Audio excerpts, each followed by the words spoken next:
বৌমা, ও বৌমা। হ্যাঁ বাবা, আসছি। বলো বাবা, ডাকছিলে? হ্যাঁ, ফুটো বাড়ি আসছে? কই না তো বাবা, ও তো এখনো বাড়ি আসেনি। কি বলছো, বাড়ি আসেনি মানে? ওর তো এতক্ষণ কাজ থেকে ছুটি হয়ে যাওয়ার কথা। ও দেখো গিয়ে কাজ শেষের পর বন্ধুদের সাথে আড্ডা মারছে হয়তো। কি জানি, আমি তো ভাবলাম ফুটো হয়তো এতক্ষণ কাজ থেকে বাড়ি চলে এসেছে, দুজন মিলে একসাথে খাবো।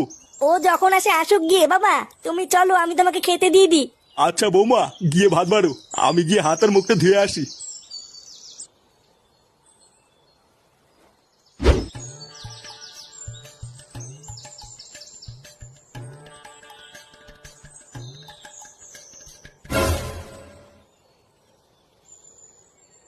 আরে মদন, তুই এখানে কি করছিস?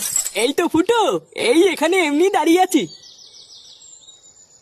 তা বলো, শুনলাম তুমি নাকি চপের দোকানে কাজে ঢুকেছ।